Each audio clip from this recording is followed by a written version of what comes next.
Again, it is 5:22 p.m., January 26th, 2024, Friday, week 4. Um, I'm gonna just say right about now, I feel slightly out of it. Um, I just woke up at like 4, and the waking up part is probably the hardest part. Once I get my first set in, it usually kind of gets my blood pumping. I feel a lot more energetic, but usually I've been waking up feeling pretty sore and just like it's almost like, oh shoot, it's almost like coming down is kind of how I want to put it. It's like when you basically, but like what I'm trying to say is um, when I'm doing a lot of sessions and I'm doing these sets or whatever, it's kind of like adrenaline. So, you know, I'm able to do more during the workout, and I'm kind of like on a high from everything that I do. Um, so, it allows me to do more and feel less resistance. But when I wake up, it's like all that momentum is gone, and I'm feeling it's kind of like being hungover. I feel the repercussions of my actions that I was doing while in an energetic state. I very regularly after a session end up doing more like I'll be working out and I'll do more reps in a set just because my mind is wandering and I'm not feeling it. That happens like all the time, and sometimes a lot of reps because I'm like zoned out. But I'm still doing my 5 sets a day. I've been skimping on my posts. This past weekend, I didn't post at all, and I also didn't do like the cardio on the bike because I've been doing a lot of walks. So it's like if I walk like, I don't know, a good enough to be sore, and I'm walking like, I don't know, let's say 6 hours a fucking week. It's like that's probably good enough because there's 1 hour of cardio or 6 hours of that. My appreciation for meditation has gone up this week, but I'm still not where I'm doing it every day, and I feel like that is a worthwhile aim. Something, it's that extra special sauce that just adds something to it. It helps me with my thinking, planning. Like a lot of times when I'm meditating, honestly, things come up, that matter to me about my plans, and I come at it with like a fresh set of eyes. I get ideas, and my attitude towards it is shifted slightly. So I want to do that more. I mentioned last week that I want to do more sessions because I was skimping on that for a hot minute. Like just not doing any or doing one. And part of me feels like I need to be doing this more in general. Thank you, Jesus. Is focusing on the daily stuff that I want to continue to do even after my situation gets better. Because part of this is to get me to improve my situation, but it's also to practice doing life the best way I can, meaning like even when I'm good monetarily, financially, or whatever, I still want to maintain myself at a high vibe. You know what I'm saying? I want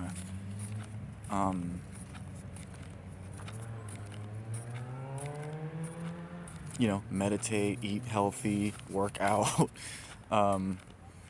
enjoy my time, sessions, doing things that I like to do, making music, listening to music, singing, um, playing StarCraft. So I feel like scrolling is stealing a lot of my time. And it's kind of tough because when I'm doing my posting, right, it part of that is actually having to open up the apps, right? And also, I do need to kind of scroll a little bit to get new clips. So, and I do enjoy doing that. Also, like the content that I'm posting on there has been a little bit more like relaxed. It's like funny as opposed to like real like motivational and stuff. So, I need to kind of make sure that I stay on task because sometimes I'll just post something random funny. But yeah, posting less. YouTube, for some reason, I've seen a huge drop off in views, like since posting daily, and this has happened before. Like last year, actually, I was posting daily, and I it was doing whatever, regular kind of low tens, 20s, whatever, 15, 5. But then like around like once I stopped posting for a while is when I blew up. Not blew up, but like, I seen a huge increase in like the 2 or 3 months that I wasn't posting. And then when I came back, I seen another increase, and it's weird. It's like it doesn't want you to do it daily. So I actually took today off posting on YouTube, kind of by accident and kind of like on purpose because I didn't. It wasn't like the plan. I just kind of realized at 7 a.m. that I didn't post, and I was like, I'm not gonna post now.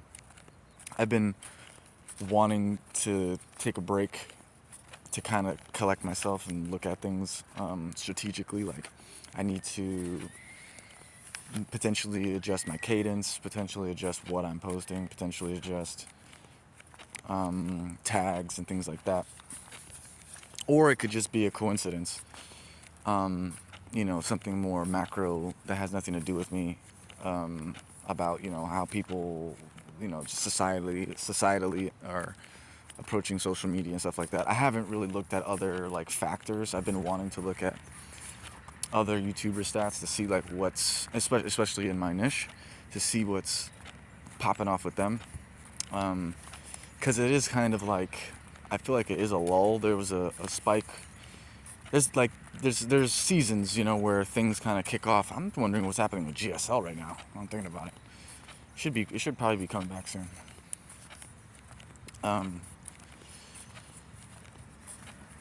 But yeah, cool beans. I've been eating, more fruits and vegetables, and I feel like it's helping my skin a lot. It doesn't really look like that right now, but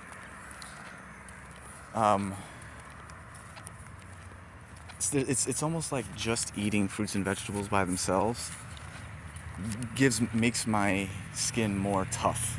So even if I am consuming other things, and it might have something to do with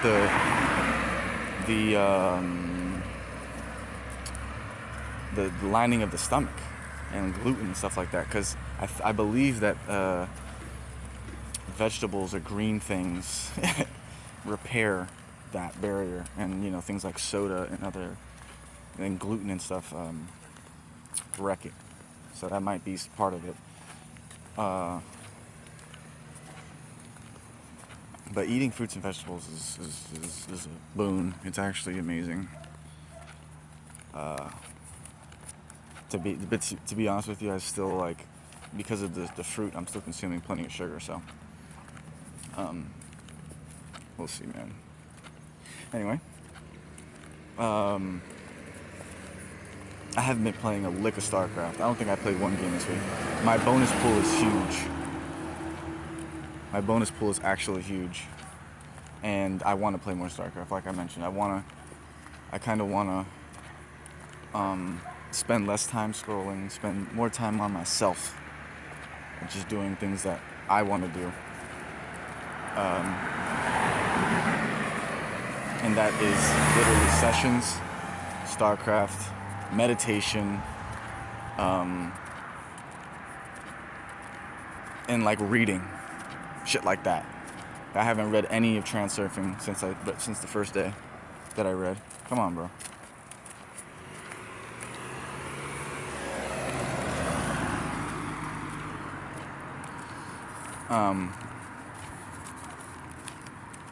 Yeah, that's kind of what I want to do now. But talk about the business side of things. I finished my college apps. Everything's in there. It's like 2 to 8 weeks to expect. Depending on the school, to receive a decision. My old school being the quickest, and I'm pretty sure they are going to accept me. It's just a matter of what financially makes the most sense from all the schools. I feel like I might be able to get the most money from going to my old school, but I will still be here, which is a downside. But it might still be okay because realistically, if I'm going online, it's the same kind of situation as before. It's the same. Like now I'm thinking about it, it's the same. The reason why I decided to do online before is like because I can move around. You know what I mean? And I can do things on my own schedule and stuff like that. So like if things were to go weird and I had like a little bit of extra funds from the school, I could still maneuver around and make plays. So that's the thing. But then there's also just getting out and going to Tampa. But how much extra funds am I going to get to kind of support what I'm doing to move the goalposts, move the chains. So that's what's gonna drive that decision. But hopefully I get accepted by all three, and I can just kind of shop which one will make the most sense. I think my least favorite of the three is USF, which is kind of crazy because I think it's the most prestigious, to be honest with you. But UT is downtown, the other one's online. USF is out of the way. It's a little bit different, but it depends on the financials of the situation. That's going to make that decision for me, basically. I took the endorse course. It was pretty much exactly what I think I might have already had literally every piece of information except for how to file a federal lawsuit is what the last piece was, the actual enforcing of it. And I mean, I needed to clarify this because, he said all the information he said and other things, and I took notes and I had, all the information, but I needed to know if there was anything I was missing. So, and I have it all like recorded too. So it's not just the process that he's talking about. It's the mindset. It's the interpretation that he has when he's reading the laws that makes it a whole lot better. Because as a I want to say society, but also like as a we'll call it middle class or lower class people who went to public school and things like that, we are trained to have a certain perception of ourselves and of businesses, and so when we see laws that are there's a level of interpretation necessary to interpret it in your favor. I don't know, if you just read it with the context that you have been given by the corporations, then you just be like, oh, you feel defeated. But when you actually like read it with common sense, then it's like, this is crazy how, because they're interpreting it. You know what I mean? They're interpreting it, and they're kind of propagating that onto society. So if they're like, okay, well, I interpret this to mean this. I interpret it in my favor. Oh, these are great laws. So you could do the same thing And that's what, you know, arbitration and legal action is to clarify these misunderstandings, basically. And that's kind of what I've been focusing on with all of my productive time, if you want to call it that. I've just been thinking heavily about the arbitration process, reading contracts, reading laws, getting my story straight, getting an understanding of what the process is, and you know, kind of trying to get in contact with the different people. I don't know if I don't know if that was this week, but I think it was this week. I called Chase, and you know, just to clarify, because the letter was a little bit ambiguous.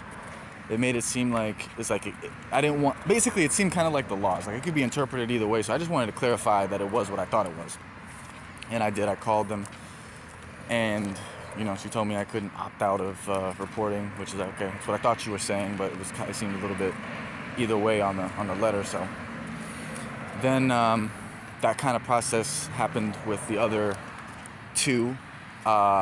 We got Citibank and Discover, who responded in kind, in similar fashions, you know.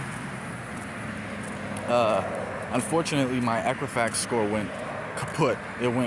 It's crazy. It keeps wanting to go. It keeps making 20-point jumps up and down. Like it doesn't move out of that range. It keeps going like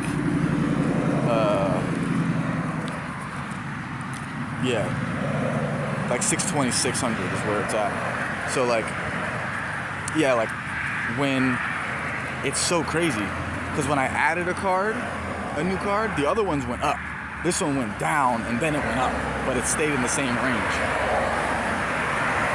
It's very, very weird.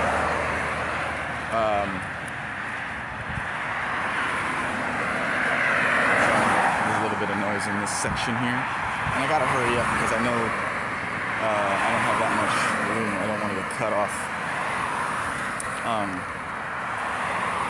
Let me see.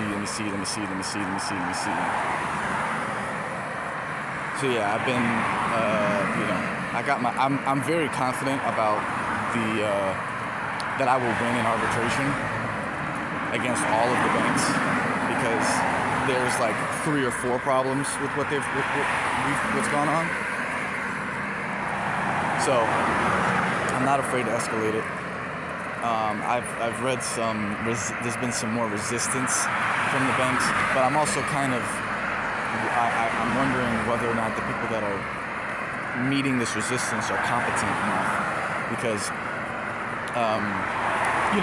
they respond kind of based off of how serious they take you, and if you're not really reading and not really like paying attention to what's going on, then they don't feel that it's necessary to take you seriously. But my situation is like, bro, you guys are so out of this world, crazy wrong. Actually, I've been kind of practicing against ChatGPT. So, you know, there's a normal interpretation of the rules, like I mentioned, and ChatGPT is a great example of that, and it's very intelligent. So, you know, basically, you know, when you ask it, if you ask it a question about what you're trying to do, it'll basically give you the consensus, you know, average, regular, you know, normal response. But what I've done is I've basically gone down the list. I'm like, I'll just ask it questions that I know the answer, and then kind of like you're interrogating somebody, or you know, or whatever it is, cross-examining someone on a witness stand. It's like, do the banks do this? Do the banks do this? Do the banks do this? Do the banks do this? Okay, so based off of what you just said, they fit the definition of this. Even though, if I asked you, are they this, you would say no. But I just went through the definition, and you said yes to everything. So they are, by definition, this. And they do this, and they do this, and they're doing this, which is not. You know. So, you know, I just broke it down, and ChatGPT kind of went in circles. You know, like they were like, well, yeah, if they're doing something that's not considered a consumer report, then it would fall under this. But you can't. But and then prior to that, it was like you can't opt out of credit reporting because of this. So there's like this little weird, little tucked away gray area that they're trying to squeeze into. And every time I kind of get there, it's like, okay, we're going in circles here, and then there's a hammer at the end where it's like it's inaccurate on top of everything else. So I feel very confident about that. I'm kind of hoping that I'm gonna initiate. I have to do a letter to Discover so that they can cover the arbitration fees, the filing fees, and then I have to do 2 demand for arbitration notices to the arbitrator and the banks, and that's pretty much it. Then from there, it's going to be gathering evidence, which would probably be credit reports. I have proof that I was homeless, proof that I was Baker acted. I have all this good stuff to use as proof that I've been going through hardship as a result of exactly what they've been doing, and the laws to back up everything that I'm saying. And there's no escape route. That's what I spent all last night doing. I was trying to interpret it from their perspective. And to be honest with you, it kind of got me down a little bit, because I'm like, man, I guess they could try to use this and and everything like that. But then, I just started looking more into it, and I'm like, dude, you would have to, they have to make up terms, and it's like the law says what it is right here, and you're trying to say that it doesn't. These laws don't apply when it clearly does. That's the only way that they can do it. So, and then there's the hammer, where it's like this particular, you can't really escape this particular portion. So,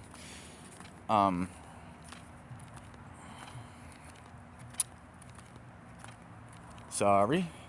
So, I received the Spark card. I don't know if I don't think I said this. I received the Spark card, and I used it. There was a night where I toked, and and that's what happens when I do that. I kind of like get into deep thought and planning mode. Because I don't know if it lowers or raises my anxiety. I feel like it does a weird combination of both. It's almost like it's lowered, and because of that, I get proactive because I don't want to relax, something like that. It's like I'm anxious because I feel relaxed. Very strange, but that is kind of what it is. Anyway, so I started doing like budgeting math. I started figuring out what needs to be used where. I decided when I would start Nav up. I decided when I would start, or I decided how I was going to do Kickoff. Kickoff is free. Nav is what it is. So things are cheaper. And then, I pretty much got to the point where I was like, I don't think I need to do the Bully Avengers any longer. By the way, it's been down, so I can't even, my questions aren't getting answered. I studied it for like a night or two, dude. And then that was it. So, and also I tried to start Kickoff, and I got denied there's some verification issue. I'm gonna keep trying, but something about being God's rejection is God's protection. Maybe Kickoff wouldn't help my score. You know what I'm saying? And also the Bully Avengers, maybe it's no longer necessary. You know what I'm saying? I did get what I needed out of it, but it's been down for like weeks, and it's like I just kind of wanted to look at more of the shit in there, and I'm not reading up, so I'm like, how is it fair that I paid this membership fee and it's been down for half of it, or whatever? So hopefully, I'm hoping it gets back up before I'm supposed to re-up, so that I can like really scour it and just soak up as much information as I can, and then let it go. All right. Yeah, I got my bills reduced to like $130 a month.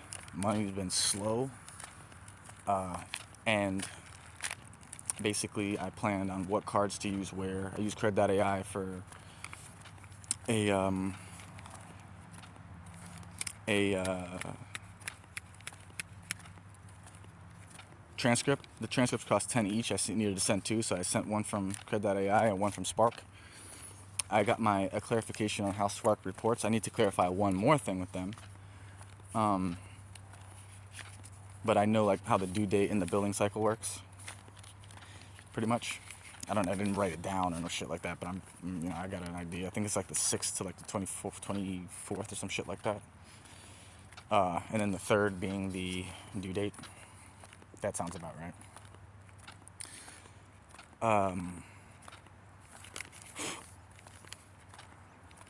Yeah, I mean, that's pretty much it. FAFSA's done. I want to do I want to do less scrolling. I want to do more affiliate marketing stuff. I want to do more music related stuff. I want to do more YouTube related stuff, and I want to do more StarCraft sessions, smiling and meditation, as like a backdrop, a foundation for everything else. And also, I'm thinking about slowing, like just not doing the tokes. It's a very weird thing, you know. Sometimes I wonder where I would be if I didn't do that. You know what I mean?